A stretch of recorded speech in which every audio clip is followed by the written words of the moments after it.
Welcome to the 29th episode of Dark Academia Queen. Today we're going to be talking about one of possibly my favorite authors. And I have a lot of favorite authors, but if you're new here, hit the like button, ring that bell for notifications. Also, hit that subscribe button, help a girl out. I do have three sister podcasts that you can go and listen to as well. It's called True Crime Lounge, Sassy Southern Belle, and Just a Breezy Chat. Today we're going to be talking about an author that I personally found out I share a birthday with and I got super excited about because as most of you know, I was born July 30th, 1996. This author was born July 30th, 1818, Emily Jane Bronte. She died December 19th, 1848. She was an English novelist and poet who is best known for her only novel, Wuthering Heights. This novel is now considered a classic in English literature, and she has also published a book of poetry with her sisters Charlotte and Anne, titled Poems with Her Own Poems in Fine Regards as a Poetic Genius. Emily was the second youngest of four surviving Bronte sisters, and she published under the name Alice Bell. Now, she was born to Maria Branwell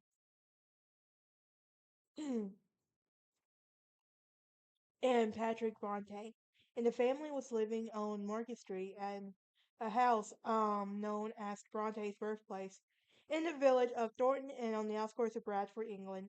In 1840, younger sister Anne was born. And after Anne's birth, the family removed to the Hopworth, where Patrick was employed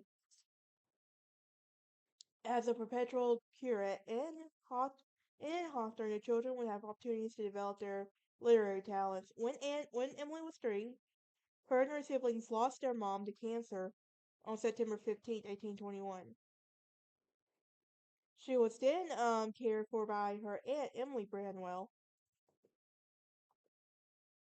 Now, her three older sisters, Maria, Elizabeth, and Charlotte, were sent to Clergy Daughter School at Cowan's Bridge. At the age of 6, Emily would soon join them for a brief period. And while at the school did suffer from abuse. They did suffer from abuse and hardship, and the typhoid epidemic even broke out. And Maria and Elizabeth became ill. Maria was sent home and died shortly after. Charlotte maintained that her school's poor conditions permanently affected her health and physical development. After the death of Maria, her dad removed both her and Charlotte from the school. Charlotte would use her experience there and put in the Lowood School for Jane Eyre. Can we guess? Yes, she's that Bronte. Um, but the three main sisters and brother were therefore homeschooled by their father and aunt. Emily was a shy girl, but was close to her siblings. She loved animals and she loved to befriend stray dogs. Think we would have been friends. Really do. Um, but despite a lack of formal education, Emily and her siblings had access to a wide range of published materials. Her favorites were Sir Walter Scott, Byron Shelley, and Blackwood's magazines. Now, the children would begin to write stories which was inspired by a box of toy soldiers that Branwell's will receive. And they set in a number of invented imaginary worlds populated by their soldiers as their heroes. Little of Emily's work of this period survives, except for the poems spoken by character. Initially, four children in creating all four children in creating stories are in about a place called Angria. Now, when Emily was 13, and her Anne withdrew from participation in the Angria stories and started a new one about Gondel, with the exception of their Gondel poems and that Anne lists of Gondel characters, Emily and Anne's Gondel writings were largely not preserved. and among these, among those that did survive, are some diary paper, and that was written by Emily in the 20s. These describe the current event in Gondal, and the heroes of Gondal tendency to resemble popular things in the Scottish Highlander. Similar themes in noble savagery were apparent all across her juvenilia. And it's notable that Branwell's The Life of Alexander Percy, which tells the story in an all-consuming, death-defying, ultimately destructive love, or is generally considered inspiration for Wuthering Heights.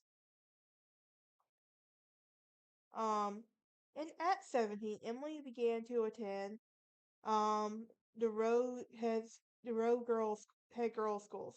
It is where Emily was a teacher, but suffered extreme homesickness, according to Charlotte, and left only after a few months. And Charlotte wrote that later that liberty was the breath of Emily's nostrils. Without it, she perished.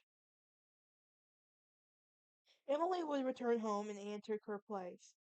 And at this time, the girls' objectives was to attain sufficient education to open a small school of their own.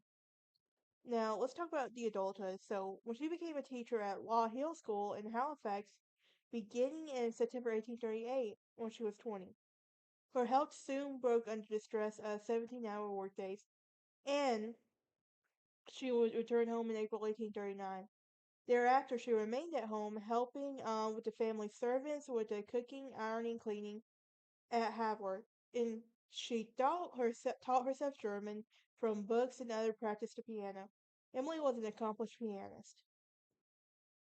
In 1842, she accompanied Charlotte to Hedger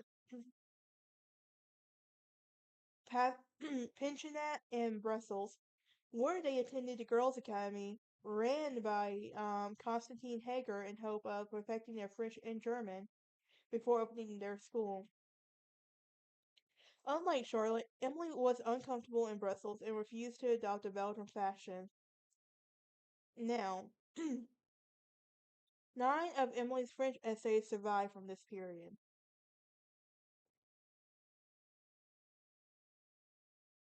The two sisters were committed to their studies, and by the end of the term they became competent in French, and Madame Hedger proposed that they both stay another half year. According to Charlotte, offering to dismiss the English matter so that they could take their place. Emily had by this time been a competent pianist and teacher, and it was suggested that she might stay to teach music. However, the illness and death of her Aunt Elizabeth Branwell necessitated the return to Haworth. In 1844, the sisters attempted to open a school in their house, but their plans stymied by an inability to attract students to the remote area. Also, in 1844, Emily began going through poems that she had written, recopying them neatly into her notebook. One was labeled Gondal Poems, the other one was unlabeled. Scholars such as Franny Ratchford and Derek Roper have attempted to piece together a Gondal storyline and chronology of the poems. In the autumn of 1845, Charlotte discovered the notebooks and insisted that the poems be published. Emily, understandably furious at the invasion of her privacy, at first refused, but according to Charlotte, relented when Anne brought out a manuscript that revealed Charlotte that she had been writing poems in secret as well. Around this time, Emily wrote one of her most famous poems, No Scour Scout is Mine. Some literary critics have speculated that this poem is about Anne Bronte. And despite Charlotte's later claims that it was Emily's final poem, that is factually inaccurate. Now, in 1846, the sisters' poems were published in a volume as Poems by Currer, Ellis, and Acton Bell. Um, Charlotte later stated that the Bronte sisters had adopted pseudonames in publication, preserving their initials. Charlotte was Cura Bell, Emily was Ellis Bell, and Anne was Acton Bell.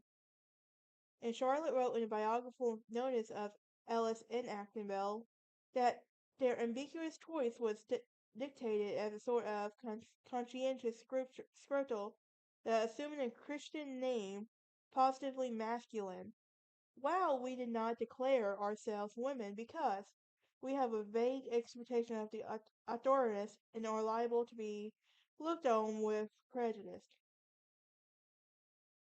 Now, Charlotte did contribute 19 poems. Emily and Anne did 21. Also, the sisters were told several months after publication that only 2 copies have sold. They were not encouraged by for their readers. So, what was Emily's personality like? Well, needless to say, she was an introvert. Needless to say, I think this is why we would get along so well, honestly. But she has a solitary nature and had a mysterious figure and challenge for biographers to assess. Emily's fellow student in Brussels, she did not seem to have made any friends outside her family, and her close friend was her sister Anne. Together they shared their own fantasy world and the childhood like twins. They were inseparable. In 1845, um, Anne took Emily to visit some of the places that she had gone to know and love, and five and spent as a governess. A plan for Scarborough fell through. Instead, the sisters went to York, where Anne showed Emily York Minster, and during the trips, the sister acted out some of the gondol characters. Charlotte remained the primary source of information about Emily. Although the elder sister she written publicly and about only shortly after her death, she is considered by certain scholars to be a neutral witness. So after Emily's death, um, Charlotte would rewrite her characters, history, and even poems in an acceptable and more acceptable model. So biographer Claire O'Callaghan suggests that the trajectory of Bronte's legacy was altered significantly by Elizabeth Gaskell's biography of Charlotte.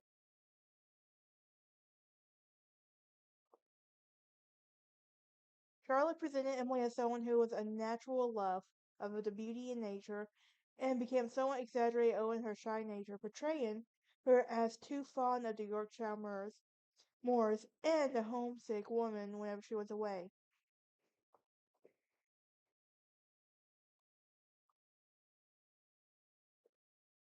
Her unsociability and extremely shy nature have been reported by many times.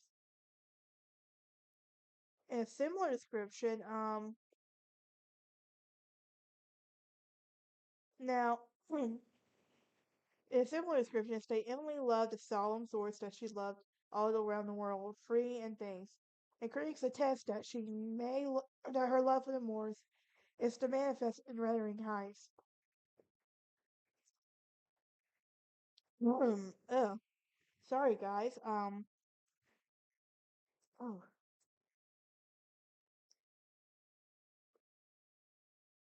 A newspaper dated December 31st, 1899, gave the folksy account with birds and beasts had most intimate relations, and from that she was often fledgling or a rabbit in a young ewe.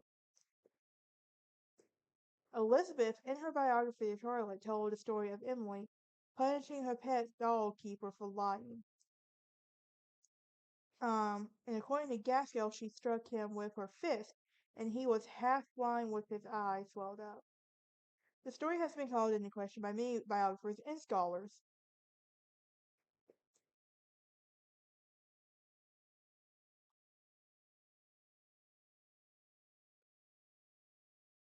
So, in a Queen's literature of the Victorian era, Eva Hope summarizes Emily's character as a peculiar mixture of timidity and Spartan love-like culture, and goes on to say she was painfully shy, but physically she was brave to a surprising degree. She loved few people. I get that. I really do. I like animals more than I do people, so if that tells you anything, it's because animals, if they're gonna judge you, they're gonna judge you to your face, and if they're gonna be, and the people, they're gonna be like some. And I just enjoy animals more than people. Now, you're probably wondering, Wuthering Heights, when am I ever gonna get to it? Well, if you hung with me this long, thank you. Also, I do apologize for my voice is going in and out, and I don't know why. But Emily Bronte's Wuthering Heights was first published in London in 1847 by Thomas Cotley, Newby, appearing as the first two volumes of a three-volume set that included Anne Bronte's Agnes Grey. Um, the authors were printed by Ellis and Acton Bell, and Emily's real name did not appear until 1850, when it was printed on the title page of an edited commercial edition. The novel's innovative structure um, somewhat puzzled critics.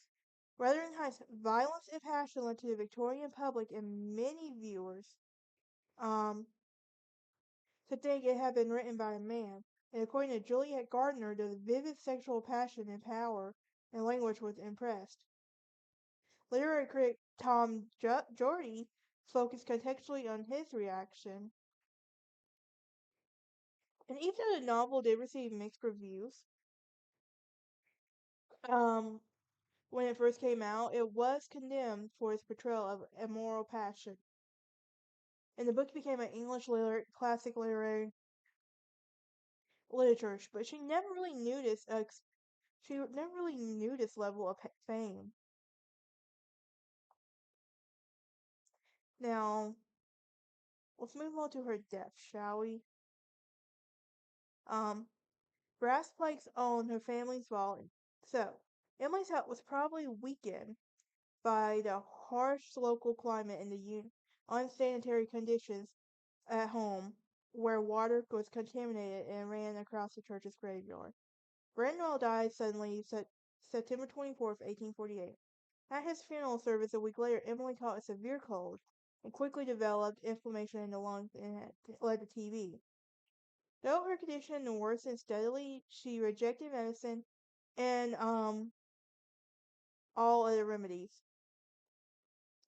saying that she would have no poisoning doctor near her. And on the morning of December 19th, 1848, she would pass.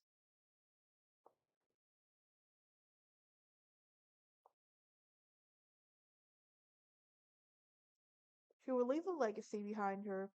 Um, in 2019, How to Build a Girl, Emily and Charlotte Bronte are among the historical figures in Joanna Wells' collage. In May 2021, the extents of Harnsfield Libraries, a collection of rare books and manuscripts, assembled at Rochdale Mill owners Alfred and William Law, was rediscovered nearly a century later. But she leaves many legacies in both people and media, as well. But this is one of the reasons I love Emily. Like she was a introvert like me, and she felt solitude of being alone. I really think. But that's it for this episode. I will see y'all next time. Enjoy as we talk about a three-part episode as we talk about Mary Shelley.